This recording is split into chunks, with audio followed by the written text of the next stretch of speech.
नमस्कार दोस्तों। NCB education hub YouTube channel में आप सभी मित्रों का हार्दिक अभिनंदन है। दोस्तों, आज का अपना बातचीत का प्रमुख विषय है मौर्य साम्राज्य या मौर्य काल के प्रमुख अभिलेख। आपको जानना है दोस्तों कि मौर्य साम्राज्य में कौन कौन से अभिलेख हुए हैं।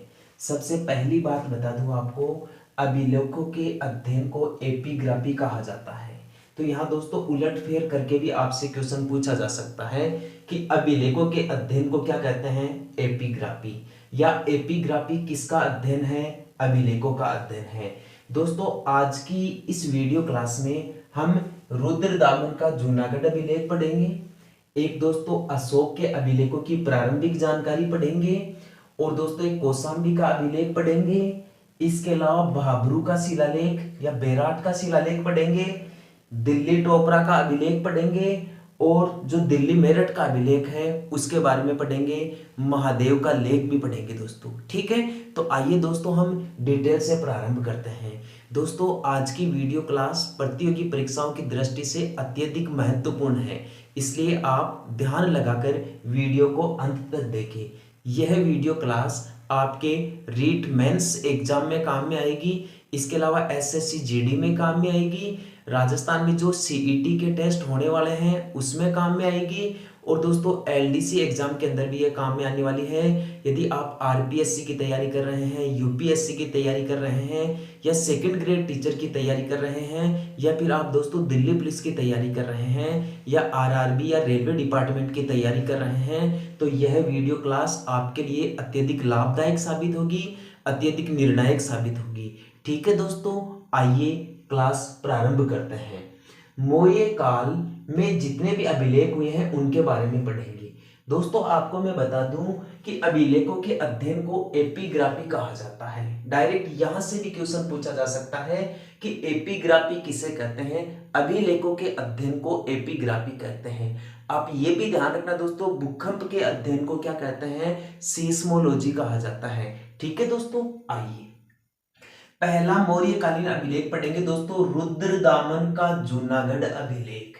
रुद्रदामन दोस्तों ये जो शासक था, और इसने यह अभिलेख दोस्तों जूनागढ़ में लगवाया था। भाई कहां लगवाया था, जूनागढ़ में। और यह अभिलेख दोस्तों 150 ईसा पूर्व में लगवाया गया था। भाई पूछ लिया जाए, जूनागढ़ का जो अभिलेख है या रुद्रदामन का जूनागढ़ का जो अभिलेख है वह कब लगवाया गया था, 150 ईसा पूर्व में। दूसरी बात कि रुद्रदामन का ये जूनागढ़ अभिलेख जूनागढ़ में कहाँ है। भाई जूनागढ़ बता दूं आपको, सबसे पहली बात जूनागढ़ दोस्तों अपने भारत के गुजरात राज्य में है।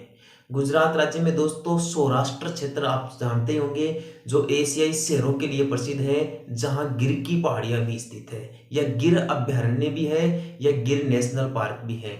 कई एग्जामों में दोस्तों ज्योग्राफी से ये क्वेश्चन पूछ लिया जाता है कि गिर अभ्यारण्य कहां पर है, गुजरात राज्य में है। गिर की पहाड़ियां किसके लिए जानी जाती है, एशियाई शेरों के लिए, ये पूरे विश्व में प्रसिद्ध है। ठीक है दोस्तों, एक तो इस चीज के लिए जानी जाती है ये जूनागढ़ में गिर की पहाड़ियां, इस सौराष्ट्र क्षेत्र में। यह अभिलेख जिस पर्वत पर लगाया गया उसका नाम दोस्तों उर्जियत पर्वत है। भाई कौन सा पर्वत है, उर्जियत पर्वत। तो कई बार दोस्तों पहाड़ियों के नाम से भी पूछ लिया जाता है कि जो जूनागढ़ का अभिलेख है वह सौराष्ट्र गुजरात में कौन से पर्वत पर स्थित है, तो ये उर्जियत पर्वत पर स्थित है। जूनागढ़ तो दोस्तों आप समझ ही गए होंगे, जूनागढ़ दोस्तों वही स्थान है जब भारत का एकीकरण किया जा रहा था। उस टाइम पर दोस्तों जूनागढ़ रियासत का जो शासक था उसने भारत में विलय करने का जो प्रपत्र था उस पर हस्ताक्षर नहीं किए थे। भाई हस्ताक्षर नहीं करने के क्या कारण थे, उसका मुख्य कारण यही बताया जाता है कि यहाँ दोस्तों जो जनसंख्या थी जूनागढ़ की, वो तो हिंदू भी थी मुसलमान भी थी, यानी बहुसंख्यक और अल्पसंख्यक दोनों धर्म के लोग थे यहाँ जूनागढ़ में। और यहाँ का जो शासक था वह मुस्लिम था। भाई वह अपनी रियासत को भारत में नहीं मिलाना चाहता था, क्योंकि जब दोस्तों अंग्रेज भारत को आजादी देकर गए थे तब अंग्रेजों ने ब्रिटिश प्रांत और चीफ कमिश्नर तो भारतीय लोगों को सौंप दिए थे, लेकिन जो रजवाड़े थे, जो रियासतें थी, उन रियासतों को ब्रिटिश सरकार यह अधिकार देके चली गई थी कि आप आजादी के बाद यानी स्वतंत्रता देने के बाद या तो आप भारत में शामिल हो जाना या आप पाकिस्तान में शामिल हो जाना, और यदि आप इन दोनों ही देशों में शामिल नहीं होना चाहते हैं तो आप अपना स्वतंत्र अस्तित्व बनाकर रख सकती हैं। तो ऐसे दोस्तों भारत में मुख्य रूप से 3-4 रियासतें थी भाई। एक तो जैसे मणिपुर रियासत थी दोस्तों, एक जूनागढ़ रियासत जो गुजरात में है, एक जम्मू कश्मीर रियासत जिसके राजा हरि सिंह थे, और एक हैदराबाद रियासत जिसके शासक निजाम अली थे भाई। और ये जो जूनागढ़ रियासत थी इसके शासक दोस्तों मोहताज खान थे भाई। उन्होंने क्या किया, भारत के विलय पत्र पर जब हस्ताक्षर नहीं किए, उन्होंने मना कर दिया कि मैं अपनी जूनागढ़ रियासत को भारत में नहीं मिलाऊंगा। तब दोस्तों सरदार वल्लभ भाई पटेल के द्वारा क्या किया गया, वहां पर जनमत संग्रह करवाया गया, वहां से लोगों की राय जानी गई, लोगों से वोटिंग करवाई गई दोस्तों, और उससे लोगों की मताधिकार के आधार पर जूनागढ़ रियासत का भारत में मिलना तय हुआ भाई। तो कई बार ये क्वेश्चन पूछ लिया जाता है कि कौन सी रियासत को जनमत संग्रह के आधार पर भारत में मिलाया, जूनागढ़ रियासत को मिलाया। ठीक है दोस्तों, तो ये वही जूनागढ़ रियासत वाला एरिया है जो गुजरात में है। आपसे दोस्तों क्वेश्चन ये भी पूछा जा सकता है कि जम्मू कश्मीर रियासत को भारत में किस आधार पर मिलाया गया था, विलय पत्र पर हस्ताक्षर करके मिलवाया गया था। यदि हैदराबाद रियासत के बारे में आपसे क्वेश्चन पूछ लिया जाए कि हैदराबाद रियासत को भारत में किस प्रकार मिलाया गया, हैदराबाद रियासत को दोस्तों भारत में सैनिक कार्यवाही या पुलिस कार्यवाही के माध्यम से मिलाया गया। यदि आपसे मणिपुर रियासत के बारे में पूछ लिया जाए कि मणिपुर रियासत को भारत में किस तरीके से मिलाया गया, दोस्तों मणिपुर रियासत का राजा था बोध चंद्र सिंह। उसने क्या किया दोस्तों, भारत के एकीकरण का जो विलय पत्र था उसके ऊपर हस्ताक्षर कर दिया, और उसके फैसले से मणिपुर की जनता या जो आम जनता थी दोस्तों वो इस फैसले से नाखुश थी। इसलिए दोस्तों आज भी हमें मणिपुर के अंदर ये अलगाववादी भावना देखने को मिलती है। ठीक है दोस्तों, तो मैंने यह आपको छोटी सी जानकारी दे दी है भारत के एकीकरण से संबंधित, जहां से परीक्षा के अंदर बहुत महत्वपूर्ण क्वेश्चंस पूछ लिए जाते हैं। आ जाइए दोस्तों अपने टॉपिक पे वापस आ जाइए। एपिग्राफी अभिलेखों का अध्ययन है। पहला अभिलेख पढ़ रहे हैं रुद्रदामन का जूनागढ़ अभिलेख। यह अभिलेख 150 ईसा पूर्व में बनवाया गया, और यह अभिलेख वर्तमान समय में गुजरात के सौराष्ट्र क्षेत्र में उर्जियत पर्वत पर स्थित है भाई। यहाँ की दोस्तों भाषा पूछी जा सकती है कि जूनागढ़ का जो अभिलेख है वो कौन सी भाषा में लिखा गया भाई, संस्कृत भाषा में लिखा गया। ठीक है, जूनागढ़ अभिलेख के बारे में यदि आपसे क्वेश्चन पूछ लिया जाए कि यहां से हमें क्या क्या जानकारियां मिलती है, जूनागढ़ अभिलेख में दोस्तों सबसे महत्वपूर्ण जानकारी मिलती है अपनों को सुदर्शन झील की, कि सुदर्शन झील किसने बनवाई, कहां स्थित है। आज दोस्तों कंपटीशन एग्जाम के अंदर सुदर्शन झील से ज्योग्राफी के मामले में भी आपसे क्वेश्चन पूछ लिया जाता है। क्वेश्चन क्या पूछ लिया जाता है, इसमें क्वेश्चन ये पूछा जाता है डायरेक्ट कि सुदर्शन झील कहां स्थित है। सुदर्शन झील गुजरात में स्थित है भाई। ठीक है, यहां दोस्तों आपसे क्या क्वेश्चन पूछेगा, हिस्ट्री के हिसाब से क्वेश्चन क्या पूछेगा, यहां दोस्तों सुदर्शन झील का पूरा इतिहास पूछेगा आपसे कि यह झील बनवाई किसने थी भाई। पहली बात तो दोस्तों आपको बता दूं कि ये जो सुदर्शन झील है यह सवर्ण, सिकता और पलासिनी नदियों पर है भाई। सुदर्शन झील कौन सी नदियों पर है, सवर्ण, सिकता और पलासिनी नदियों पर है। पहला कंटेंट तो ये क्लियर रखें। दूसरा कंटेंट, सुदर्शन झील गुजरात में स्थित है। ठीक है, तीसरी बात, सुदर्शन झील की जानकारी किससे मिलती है, रुद्रदामन के जूनागढ़ अभिलेख से मिलती है। चौथी बात, इस अभिलेख के अनुसार इस सुदर्शन झील का निर्माण किसने करवाया था भाई। इसका निर्माण करवाया था दोस्तों पुष्यगुप्त वैश्य ने। पुष्यगुप्त वैश्य ने, ये दोस्तों कोई मौर्य सम्राट नहीं था भाई। ये जो पुष्यगुप्त वैश्य था ना, ये चंद्रगुप्त मौर्य का प्रांतपति था। चंद्रगुप्त मौर्य का प्रांतपति था ये पुष्यगुप्त वैश्य, जिसने सौराष्ट्र में या इस जूनागढ़ वाले क्षेत्र के अंदर सुदर्शन झील का निर्माण करवाया। ठीक है, यहां से एक नया क्वेश्चन ये बनता है दोस्तों कि ये जो रुद्रदामन का जूनागढ़ अभिलेख है इसका पुनः निर्माण किसने करवाया था भाई। इस अभिलेख का पुनः निर्माण करवाया दोस्तों सम्राट अशोक के समय करवाया गया, रुद्रदामन के समय करवाया गया, और दोस्तों एक स्कंदगुप्त शासक के समय करवाया गया। जब सम्राट अशोक के समय इसका पुनः निर्माण करवाया गया तब सम्राट अशोक का यहाँ का जो प्रांतपति था उसका नाम था भाई तुषास्य। क्या नाम था, तुषास्य। और जब रुद्रदामन ने इसका पुनः निर्माण करवाया तब यहाँ का प्रांतपति था सुविशाख। क्या नाम था दोस्तों, सुविशाख। और तीसरा, जब स्कंदगुप्त ने इसका पुनः निर्माण करवाया तो यहाँ का जो प्रांतपति था उसका नाम था दोस्तों पर्णदत्त। तो इस पर्णदत्त ने भी दोस्तों यहाँ पर पुनर्निर्माण करवाया है और कुछ समय पश्चात पर्णदत्त के बेटे चक्रपालिनी ने भी यहाँ का पुनर्निर्माण करवाया है। तो आप दोबारा देख लीजिए कि इस सुदर्शन झील का पुनर्निर्माण किस किसने करवाया भाई। सम्राट अशोक ने करवाया, रुद्रदामन के द्वारा करवाया गया और स्कंदगुप्त के द्वारा किया गया। सम्राट अशोक के टाइम पर तो तुषासेन ने करवाया, रुद्रदामन के समय सुविशाख ने करवाया और स्कंदगुप्त के समय पर्णदत्त और इसके बेटे चक्रपालिनी ने करवाया। आगे की जानकारी देखिए, रुद्रदामन का जो जूनागढ़ अभिलेख है इसके ऊपर कितने सम्राटों का नाम मिलता है भाई, कितने शासकों का नाम मिलता है। यहां से दोस्तों कुल मिलाकर देखा जाए तो केवल 3 ही शासकों का नाम लिखा गया है इस रुद्रदामन के जूनागढ़ अभिलेख पर।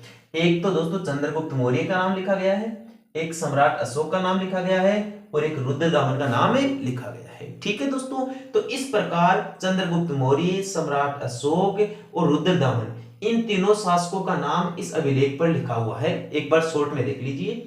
एपिग्राफी अभिलेखों का अध्ययन है। रुद्रदामन का जूनागढ़ अभिलेख 150 ईसा पूर्व में बनवाया गया, सौराष्ट्र गुजरात में उर्जियत पर्वत पर स्थित है और इस अभिलेख की भाषा संस्कृत है। अभिलेख से हमें जानकारी प्राप्त होती है कि सुदर्शन झील का निर्माण पुष्यगुप्त वैश्य ने करवाया था, जो चंद्रगुप्त मौर्य का यहाँ का प्रांतपति था भाई। इसका पुनर्निर्माण सम्राट अशोक के टाइम पे दुशासन ने, रुद्रदामन के टाइम पे सुविशाख ने और स्कंदगुप्त के समय पर्णदत्त और इसके बेटे चक्रपालिनी ने करवाया। इस रुद्रदामन के जूनागढ़ अभिलेख से 3 शासकों के नाम मिलते हैं भाई। 3 शासकों के इस अभिलेख पर नाम लिखे हुए हैं, चंद्रगुप्त मौर्य के, सम्राट अशोक के और रुद्रदामन के। समझ में आ गया दोस्तों? यदि आ गया तो आप नेक्स्ट जानकारी देखिए। अगला अभिलेख पढ़ रहे हैं दोस्तों अपन सम्राट अशोक का अभिलेख। सम्राट अशोक का अभिलेख दोस्तों, सम्राट अशोक को भारत में शिलालेखों का जन्मदाता भी माना जाता है। इसने कई शिलालेख लगवाए हैं। मुख्य रूप से इसके शिलालेखों की संख्या भाई 13 है। कितनी है? 13 है, जो दोस्तों अपन आगामी वीडियो क्लास में पढ़ेंगे। यहाँ केवल हमें सम्राट अशोक के जो अभिलेख हैं, इसने जो जो लेख लिखवाए थे उसके बारे में जानकारी हासिल करनी है कि यहां से सामान्यतः या जनरली एग्जाम के अंदर क्या क्या क्वेश्चंस पूछे जा सकते हैं, एग्जामिनर हमें कितना कहां तक घुमा सकता है एग्जाम के लिए या महत्वपूर्ण कंटेंट के लिए। तो दोस्तों आइए जो प्रारंभिक जानकारी है वो देख लेते हैं। सम्राट अशोक के अभिलेखों की खोज दोस्तों टिफेंतलर नामक विद्वान ने की थी भाई। किसके द्वारा करवाई गई थी ये खोज?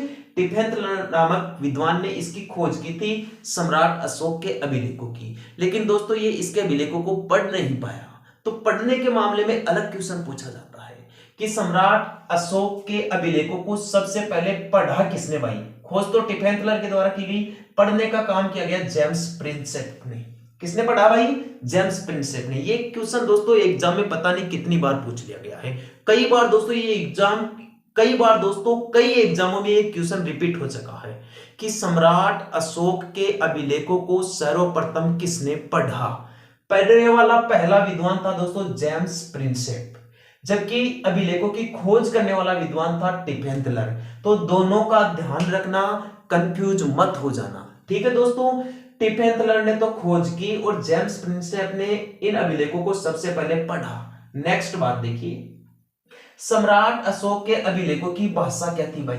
मुख्यतः भाषा थी इसकी प्राकृत। यदि एक एक भाषा है ना ऑप्शन में कि कौन सी भाषा थी, प्राकृत भाषा थी, यूनानी भाषा थी या अरेमाइक भाषा थी, तो दोस्तों आपको प्राकृत भाषा के ऑप्शन पे टिक करना है। ठीक है, जो सर्वमान्य आंसर है वो प्राकृत है, मुख्य भाषा प्राकृत थी। दोबारा देख लीजिए, सम्राट अशोक के अभिलेखों की भाषा क्या थी भाई? प्राकृत थी। आपसे क्वेश्चन पूछ लिया जाए दोस्तों कि सम्राट अशोक के जो अभिलेख है उसमें दोस्तों द्विभाषी अभिलेख अपने को कहां से मिले हैं? ऐसे अभिलेख जहां पर 2 भाषाएं हैं, ये दोस्तों सरेकुना से मिले हैं हमें। ये अभिलेख कहां मिले हैं? सरेकुना में। और सरेकुना से प्राप्त अभिलेखों पर 2 भाषाएं कौन कौन सी थी भाई? एक तो ये यूनानी भाषा के थे और एक अरमाइक भाषा के थे। यूनानी और अरमाइक भाषा के द्विभाषी लेख जो सम्राट अशोक के हैं वो सरेकुना से मिले हैं। आपसे क्वेश्चन पूछ लिया जाए कि सम्राट अशोक के अभिलेखों की लिपियां क्या थी भाई?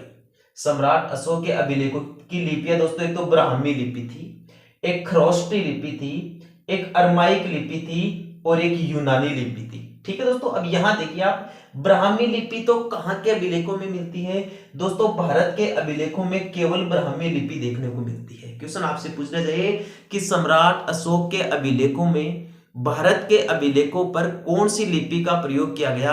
भारत के अभिलेखों पर सम्राट अशोक ने दोस्तों ब्राह्मी लिपि का प्रयोग किया था। क्वेश्चन आपसे पूछ लिया जाए कि उस अभिलेख का नाम बताइए जिसके ऊपर अरमाइक और यूनानी लिपि या भाषा का प्रयोग किया गया था। अरमाइक और यूनानी ये दोस्तों सरेकुना से मिले हैं। और क्वेश्चन आपसे पूछ लिया जाए कि सम्राट अशोक के वो अभिलेख कहां मिले हैं जिनके ऊपर खरोष्टी भाषा का प्रयोग किया गया या खरोष्टी लिपि का प्रयोग किया गया।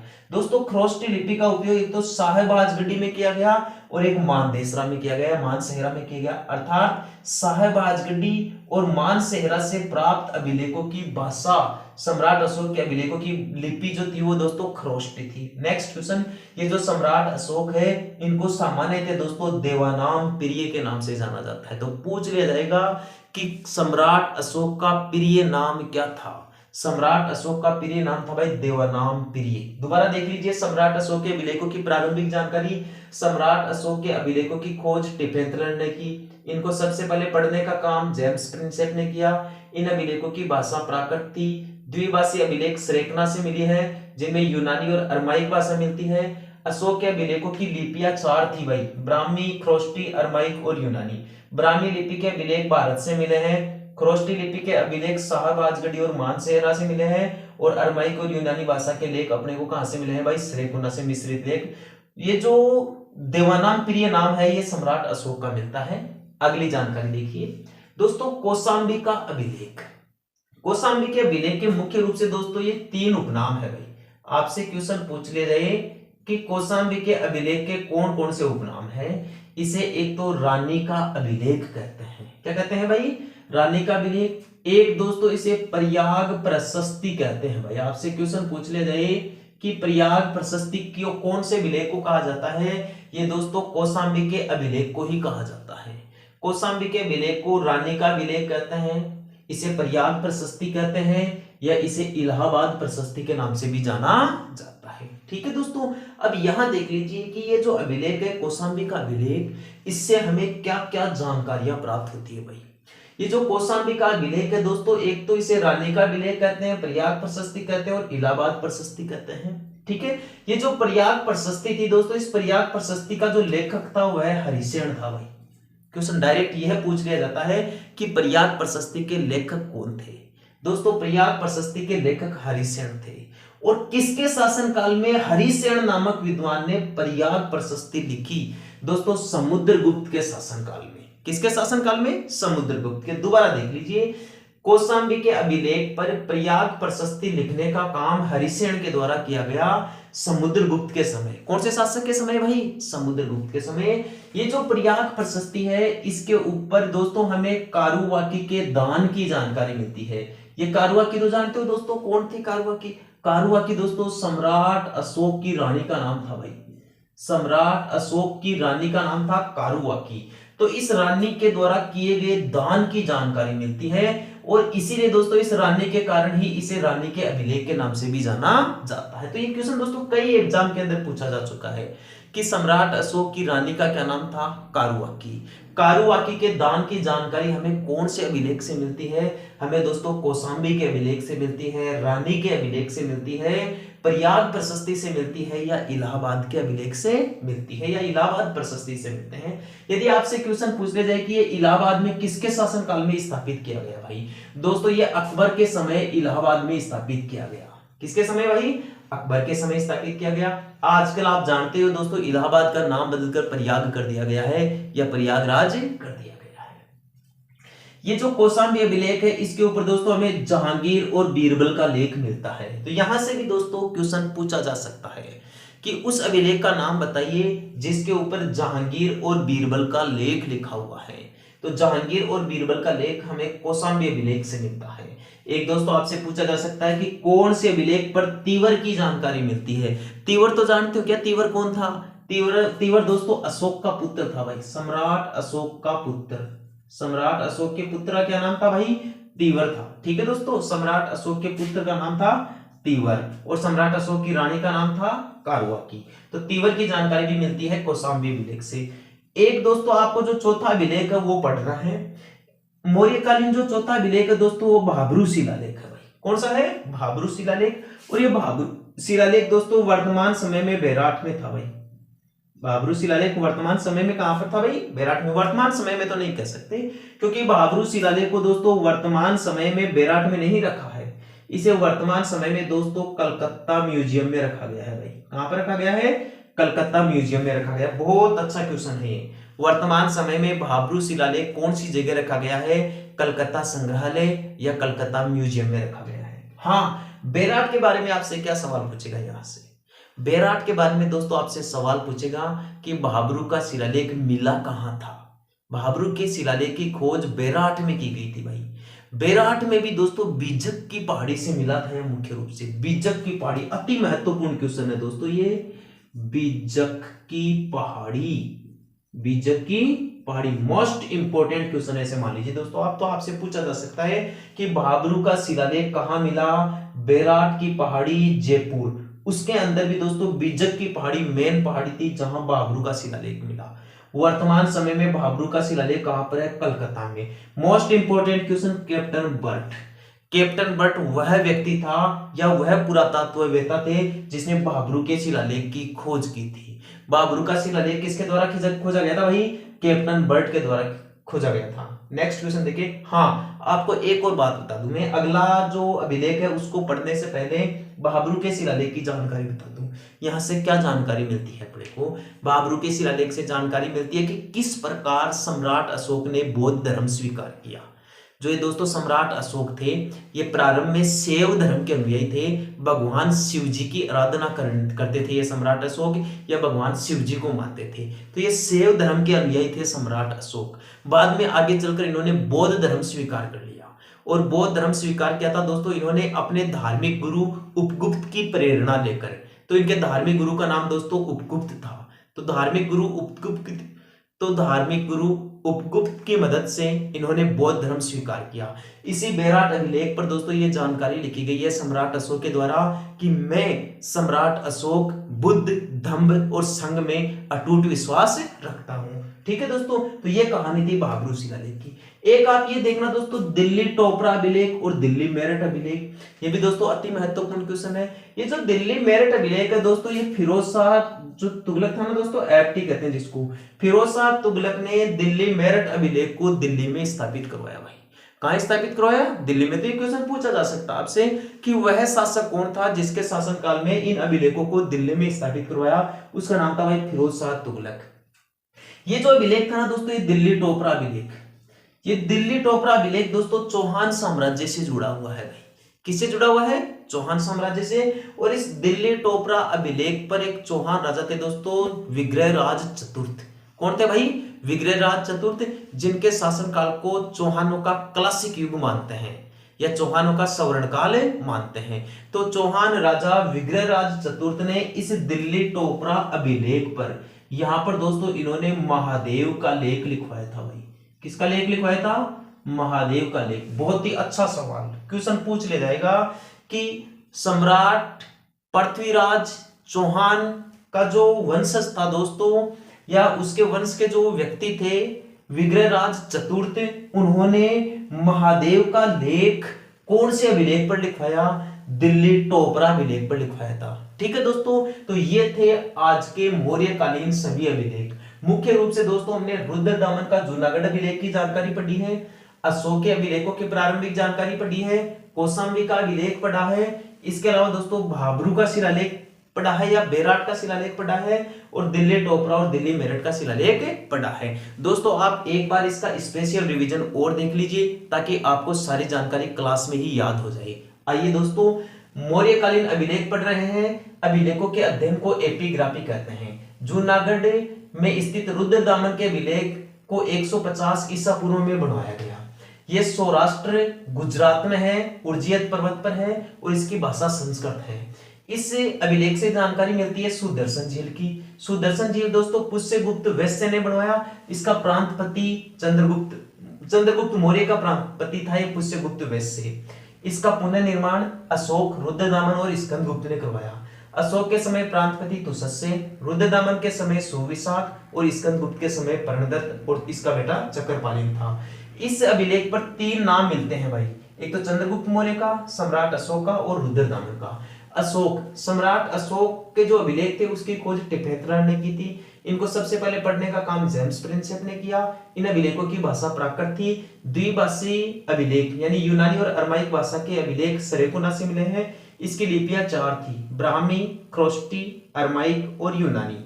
जो ब्राह्मी लिपि के अभिलेख है वो भारत से मिले हैं। ख्रोष्टी लिपि के अपने को साहब आजगड्डी और मानसेरा से मिले हैं और अरमाइक और यूनानी के अभिलेख अपने को सरेकुना से मिले हैं। सम्राट अशोक को सामान्य भाषा में देवानाम प्रिय कहा जाता था भाई, या इनका सबसे प्रिय नाम था देवानाम प्रिय।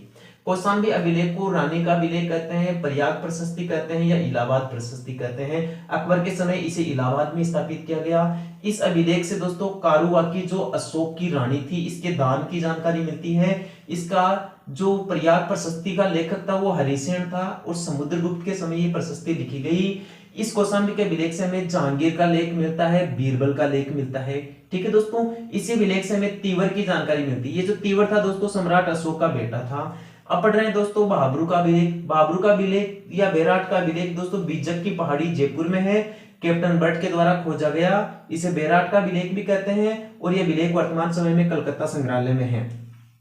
एक है दोस्तों दिल्ली टोपरा अभिलेख और एक है दिल्ली मेरठ अभिलेख। दिल्ली मेरठ अभिलेख को दोस्तों दिल्ली में स्थापित करवाने का कार्य फिरोज शाह तुगलक के द्वारा करवाया गया था और चौहान राजा विग्रहराज चतुर्थ ने इस अभिलेख पर महादेव का लेख लिखवाया। तो इस प्रकार दोस्तों मैंने आपको मौर्य साम्राज्य से संबंधित जितने भी जो अभिलेख थे उनके बारे में आज जानकारी दी है। दोस्तों यदि आपको लगता है कि मेरे द्वारा पढ़ाई गई जानकारी आपके कंपटीशन एग्जाम्स में काम में आ सकती है तो अपने YouTube चैनल को लाइक, शेयर और सब्सक्राइब जरूर करें। ठीक है दोस्तों, धन्यवाद।